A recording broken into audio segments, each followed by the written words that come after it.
सफलता का कोई मापदंड नहीं है, नहीं पैसों की बहुतायत जीवन की सफलता है।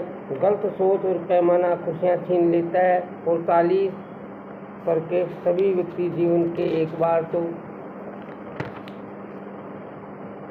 ये एहसास करते हैं कि असली सफलता खुशी और सच्चे दोस्त और परिवार से है। ये निराशाजनक है कि एक सच्चे देशभक्त के लिए पूरी मानव जाति दुश्मन बन जाती है। हम लोग शब्दधारा समर शेष नहीं पाप का भागी केवल व्याध, जो तत्व समय लिखेगा उसके भी अपराध। जला अस्थियाँ बारी बारी चिटकाई जिनमें चिंगारी, जो चढ़ गए पुण्य वेदी पर लिए बिना गर्दन का मोल, कलम आज उनकी जय बोल काहत को।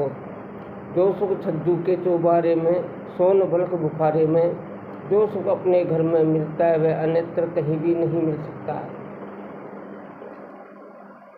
पहले लिया कहत अमीर खुसरो, एक गुनी 9 गुना की हरिल पिंजरे में दे दी ना। देखो जादूगर का कमाल, डारे हरा निकाले लाल उत्तर पान। एक पारक है सुंदर सूरज, जो देखे वे उसी की सूरत। फिक्र पहेली पाए ना, बोधन लगा आईना उत्तर। करते विचार उसकी मन कहो कहाँ से आए। निश्चय चोर ये नरसी लोग के कोई कारण मारे। दस्ती चोर जंगल में बैठो नहीं किसी के सारे। के अड़मादिक वश कर ली नी पारस लोही लगायो। ये तो शोध नुपते नहीं के घड़ियों धन पाए। सुन नरसी चुपचाप हूँ सुंदरे श्री जगन्नाथ। सांवल दे कापड़ा मर गिरधर चाले साथ।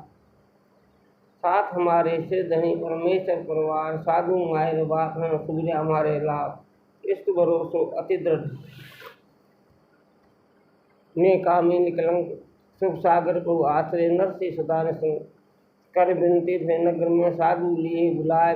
भाई भरी भीड़ शिव कर्ण के द्वारे बैठे आए। नरसी की नारी के सखियों ने समझाए। स्वामी जी समझे नहीं मुड़िया बुरी बुलाए। अंतर्मन।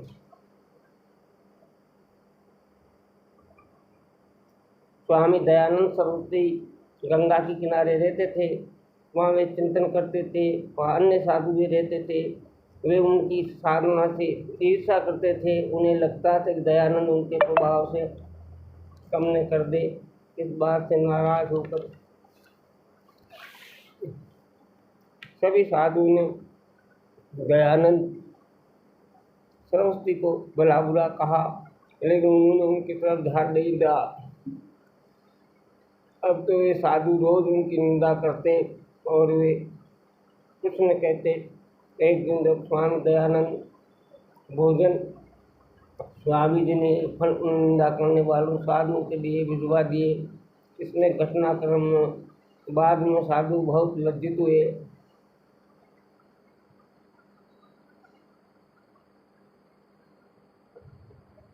वे स्वामी दयानंद के पास गए और उन्होंने अपने वर्तमान के लिए क्षमा याचना की।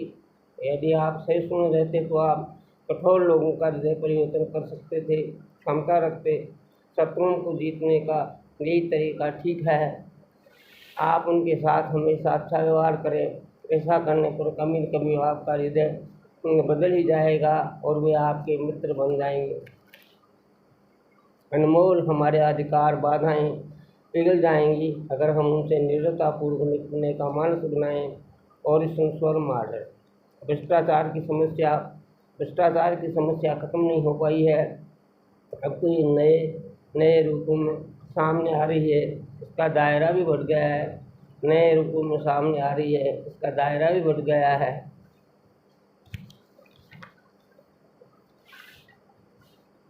अब तो अरबों खरबों के घोटाले सामने आ रहे हैं। मंत्री से लेकर संतरी इन घोटालों में लिप्त नजर आते हैं। आखिर भ्रष्टाचार की जड़ क्या है? भ्रष्टाचार खत्म क्यों नहीं हो पा रहा है? असल में सभी तरह के भ्रष्टाचार की मूल जड़ में राजनीति के क्षेत्र में फैला भ्रष्टाचार है। जब तक राजनीति का सुदृढ़ीकरण नहीं हो जाता, भ्रष्टाचार का खात्मा संभव नहीं है। सरकारी अधिकारी और कर्मचारी रिश्वत लेने का साथ इसलिए करते हैं क्योंकि उनको भ्रष्ट नेताओं से होती है। सरकार बदलती, तबादलों का दौर शुरू हो जाता है और डिजाइन के आधार पर होने वाले तबादलों सरकारी विभागों को राजनीतिकरण का आधार शुद्धिकरण करने के लिए चुनाव सुधारों पर ध्यान केंद्रित किया जाना चाहिए। आखिर कब तक जनता पिसती रहेगी?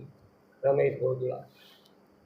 गांव शराब मुक्त होने पर विधायक देंगे 5 लाख। मुश्किल में कांग्रेस।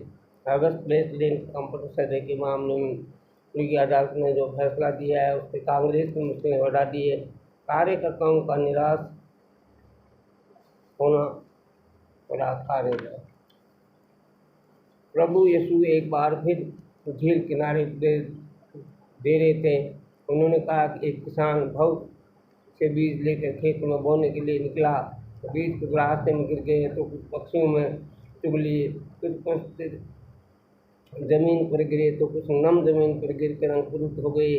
चट्टान होने के कारण कुछ बीजों की जड़ें ज़्यादा परिपक्व नहीं हो पाई, इसलिए वे जल्दी सूख गए। शेष बीज उपजाऊ जमीन पर गिर गए। उनकी विद्यार्थियों में दाने भर आए।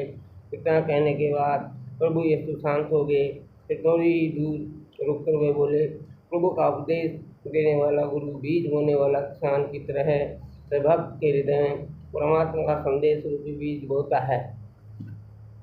जिन भक्तों का हृदय बेहद उपजाऊ होता है, ऐसे भक्त संदेश की श्रद्धापूर्वक ग्रहण करते हैं। वैष्णव इस आनंद की वर्षा में भीगते हैं, औरों को भी भिगो देते हैं। ये जीवन की सच्चाई है। ज्ञान दुनिया में चारों ओर है, जरूरत है तो उसे आप लेने की पात्र होते हैं।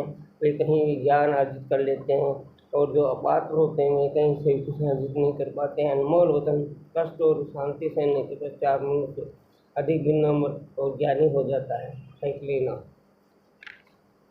अब भी दोषी कांग्रेस वालों को सजा नहीं देंगे तो शक होगा कि मिले हुए रॉबर्ट वाड्रा का ही अभी तक कुछ नहीं किया गया। अरविंद केजरीवाल। कुछ रुपयों का तम्बाकू पूरी जिंदगी के लिए खतरा।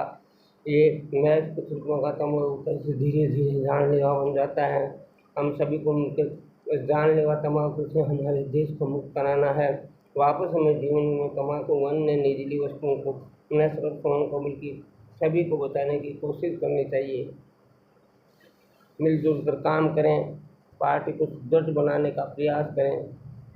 विधायक बहरोड। सरपंच सहायक सचिव सचिवाचार के साथ गंभीरता। जातिगत अपमान कर खाने की पंगत उठाया। आर्थिक बुलाया। तेलवाड़ा थाने में मामला दर्ज। क्षेत्र के बदेरा गांव में आयोजित धार्मिक कार्यक्रम बतौर अतिथि बुलाए गए सरपंच उनके 4 साथियों को सार्वजनिक प्रसादी अपमानित कर उठा दिया गया था। दोष इतना था कि जाति की विशेष संबंधित था। इसको लेकर सरपंच ने केलवाड़ा थाने में एक व्यक्ति के खिलाफ जातिगत अपमान करने का मामला दर्ज कराया। जानकारी के अनुसार मेजरा में 3 दिनों से देव धर्मराज में भैरव जी मंदिर में प्राण प्रतिष्ठा का कार्यक्रम चल रहा था। गुरुवार को शादी वितरण का कार्यक्रम था, इसमें पौर वितरण का कार्यक्रम था। पंचायत सरपंच रामेश्वर लाल मेघवाल अपने साथी सहायक सचिन रामलाल मेघवाल जगदीश मेघवाल के साथ मुख्य पांडाल में भोजन करने बैठ गए। इसी दौरान सामने बैठे भवन सिंह ने उनके पास आकर कहा, तुम लोग यहाँ भोजन करने बैठ गए, तुम्हारी व्यवस्था को दूसरे पांडाल में है। इसके बाद उनसे गाली गलौज और द्विवार तथा जातिगत अपमान कर चारों को उठा दिया। इस संबंध में सरपंच ने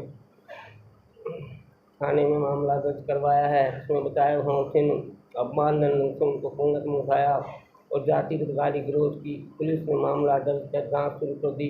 उधर भैरव जी मंदिर ने बताया कि मामले का उनका कोई लेन देन नहीं है, ये मामला दोनों पक्षों का व्यक्तिगत है। भवन सिंह ने कहा, मैं तो ऐसा कुछ नहीं कहा। एक दिन जंगल के घूमते कुछ राजकुमार वो नवजात शिशु मिला। वह राजकुमार अपने घर ले आया, उसका नाम जीवन रख लिया। अभय कुमार ने खूब पढ़ाया लिखाया। जब ये बड़ा हुआ तो उसने अभय कुमार से पूछा कि मेरे माता पिता कौन हैं। अभय कुमार ने उस जीवन के कुछ भी छिपाया ठीक न समझते हुए उसे सारी बात बता दी। ये सुनकर यूँ बोला, मैं आत्महीनता का भार लेकर कहाँ जाऊँ। इस बात पर अग्नि कुमार ने कहा, तुम तक्षशिला के अध्ययन करने जाओ। जीवन विद्यानंद में के लिए चल पड़ा। वे विद्यालय में प्रवेश करते समय वहाँ के आचार्य से कुछ प्रश्न पूछे, जिनका उत्तर देव ने सही से दिए। इस बात से प्रसन्न होकर आचार्य ने देव को विद्यालय में प्रवेश दे दिया। देव ने वहाँ कठोर परिश्रम करते हुए आयुर्वेदाचार्य की उपाधि दी। विदाई के समय आचार्य बोले, तुम्हारी प्रतिभा और ज्ञान ही तुम्हारा कुल और गोत्र है। तुम जहाँ भी जाओगे वहाँ तुम्हें सम्मान मिलेगा। तुम लोगों की सेवा करोगे, इसी से तुम्हारी पहचान बनेगी। कर्म से ही मनुष्य की पहचान होती है। ज्ञानवान मित्र ही जीवन का सबसे बड़ा बलवान है। सब्सक्राइब प्रिय मित्रों, ये नितांत आवश्यक है। मेरी आपसे विनम्र गुजारिश है।